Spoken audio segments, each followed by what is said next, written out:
రసాభాసగా 108వ the Innispeta cooperative urban bank limited సాధారణ మహాసభ the Innispeta cooperative urban bank limited 1964 సహకార చట్టంపై సభ్యుల అభిప్రాయం కోరమని కొందరు సభ్యులు హైకోర్టుకు వెళ్లి పిటిషన్ వేశారని చైర్మన్ కోళ్ల అచ్యుతరామారావు అన్నారు. హైకోర్టు ఆదేశాల ప్రకారం నడుచుకుంటామన్నారు. స్థానిక స్టేడియం రోడ్లో ఉన్న అల్యూమినియం హాల్లో ఆదివారం చైర్మన్ కోళ్ల అచ్యుతరామారావు అధ్యక్షతన జరిగింది. అంతకుముందు సాధారణ మహాజన సభలో కొందరు సభ్యులు వ్యతిరేకించారు. దీనిపై చైర్మన్ కోళ్ల పాత్రికేయులతో మాట్లాడుతూ హాజరైన సభ్యులందరికీ ధన్యవాదాలు తెలిపారు.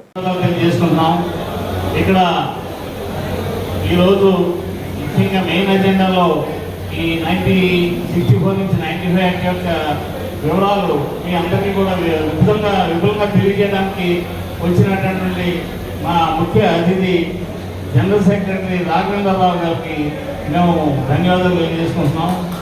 అలాగే ఇక్కడ సకల ఏర్పాట్లు చేసినటువంటి అందరికీ కూడా మేము పేరు పేరున ధన్యవాదాలు తెలియజేసుకుంటున్నాం. ఈ సభకి ఇచ్చేసి మా చైర్మన్ గారు, డైరెక్టర్లు, తర్వాత BOM సభ్యులు అందరూ కూడా సహకరించి ఈ మీటింగ్ని జయప్రదంగా జరిపించినందుకు అందరికీ కూడా పేరు పేరున ధన్యవాదాలు తెలియజేసుకుంటాం. ఈ సభ ఇంతటితో ముగిస్తున్నాం. జల్సాని రాఘవేంద్రరావు, మన రాష్ట్ర అర్బన్ బ్యాంకుల ఫెడరేషన్కి కార్యదర్శిని, జాతీయ అర్బన్ బ్యాంకుల సమాఖ్య NAFCB డైరెక్టర్గా కూడా ఉన్నాను. ప్రస్తుతం విశాఖపట్నం కోఆపరేటివ్ బ్యాంక్ వైస్ చైర్మన్గా కూడా ఉన్నాను. మన రాష్ట్రంలో 44 కోఆపరేటివ్ అర్బన్ బ్యాంకులు వాళ్ళు పనిచేస్తారు. ఈ 44 బ్యాంకుల్లో 8 బ్యాంకులు ఎన్నికలు లేకుండా, పాలకవర్గాలు లేకుండా కేవలం అధికారుల యొక్క పర్యవేక్షణలో నిర్వహించబడతాయి. ఈ 8 కష్టాల్లోనే ఉన్నాయి. వాటి యొక్క పనితీరు రోజుకొక గండంగా నడుస్తూ ఉంది, దినదినం గండంగా నడుస్తూ ఉంది. అది ఏ ప్రభుత్వం ఉన్నా 30 సంవత్సరాల నుంచి ఎమ్మిగనూరు కోఆపరేటివ్ బ్యాంకుకి ఎన్నికలే జరుగుతాయి.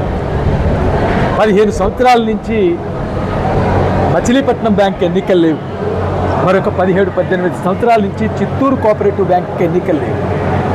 ఇలాంటి దురదృష్టమైనటువంటి పరిస్థితి ఎందుకుంది అని అంటే, ఇవాళ ప్రభుత్వానికి ₹1 దాంట్లో పెట్టుబడి లేదు, కానీ వీటి మీద పెత్తనం చేసేటువంటి పద్ధతి మాత్రం నడుస్తాం. కేవలం అధికారులు వాళ్ళ యొక్క ఆహాన్ని లేకపోతే వారి యొక్క అధికారాన్ని దుర్వినియోగం చేయడానికి మాత్రమే ఈ సంస్థల్ని ఉపయోగించుకుంటా ఉన్నారు. 100 ఏళ్లకు పైబడిన బ్యాంకులు మన రాష్ట్రంలో 23 బ్యాంకులు ఉన్నాయి, 44. అంత పెద్ద చరిత్ర ఉన్నటువంటి ఈ సంస్థల్ని నిర్వీర్యం చేసేటువంటి పద్ధతిలో ఎవరు అధికారంలో ఉన్నా ఇట్లాంటి పనులు చేయటం అనేటువంటి సరైనది కాదు. ఆ దిశగానే 95 యాక్ట్లో ఉన్నటువంటి బ్యాంకులు 7 బ్యాంకులు పనిచేస్తున్నాయి మన రాష్ట్రం. ఇవన్నీ కూడా ప్రాఫిట్స్లో ఉన్నాయి, ఇవన్నీ కూడా సక్రమంగా పనిచేస్తున్నాయి, ఇవన్నీ కూడా అభివృద్ధి పట్ల ప్రయత్నం చేస్తాం. 44 బ్యాంకుల్ని పర్యవేక్షణ చేసేది రిజర్వ్ బ్యాంకే. వారికి ఈ బ్యాంకుల యొక్క పనితీరు గురించి సరైనటువంటి అవగాహనే ఉంది. అందుకని వీటిల్లో ఇవాళ ఎక్కడైనా సొసైటీల్లో జరిగేటువంటి వాటిని, బ్యాంకుల్లో జరిగేటువంటి వాటిని రెండింటినీ కలగలిపి చూస్తే మనకి వాటిల్లో తప్పులు కనిపిస్తాయి. సొసైటీలు, అది ప్రభుత్వ నిర్వహణలో ఉన్నటువంటి బ్యాంకులు దెబ్బతిన్నటువంటి సందర్భాలు అనేకం చూసాం. ఇవాళ ప్రజలు నడుపుకునేటువంటి సంస్థలు కూడా నష్టపోయినటువంటి వాటిని చూసాం. 64లో ఉన్నటువంటి బ్యాంకులు, 73 బ్యాంకులు మన రాష్ట్రంలో, ఉమ్మడి రాష్ట్రంలో మూసివేతకు గురైతే 95 యాక్ట్లో ఉన్నటువంటి ఒకే ఒక బ్యాంకు మూసివేతకు గురైంది. అందువలన ఆ యాక్టా ఈ యాక్టా అనేటువంటిది కాదు, దాన్ని నిర్వహించేటువంటి వ్యక్తులు, వారు నిర్వహించేటువంటి పాత్ర, ఈ వ్యవస్థ పట్ల వారికి నిబద్ధత, సభ్యుల యొక్క భాగస్వామ్యం. అసలు సభ్యుల భాగస్వామ్యం లేకుండా కేవలం పాలకవర్గాల యొక్క సొంత ఆస్తి కాదు. పాలకవర్గాల డబ్బు ఏం లేదు దీనిలో, ప్రజల డబ్బులే ఉన్నాయి. ఆ భాగస్వాములైనటువంటి సభ్యులు వారు చైతన్యవంతులుగా ఈ సంస్థలను నడుపుకోవాలి. మా ఫెడరేషన్ యొక్క లక్ష్యం అదే. ఇవాళ మన రాష్ట్రంలో 9 లక్షల మంది ప్రజలు కోఆపరేటివ్ అర్బన్ బ్యాంకుల్లో షేర్ హోల్డర్లుగా ఉన్నారు. అందుకని ఈ రాజమండ్రి కూడా ఒక హిస్టారికల్గా సహకార వ్యవస్థ పట్ల మంచి దృక్పథం ఉన్నటువంటి ప్రాంతం ఇది. దీన్ని రాజకీయాలకు అతీతంగా మనం నడుపుకోగలిగినప్పుడే సహకార వ్యవస్థ ముందుకెళ్తుంది. ఎవరికైనా రాజకీయాలు లేకుండా ఎవరు ఉండరు.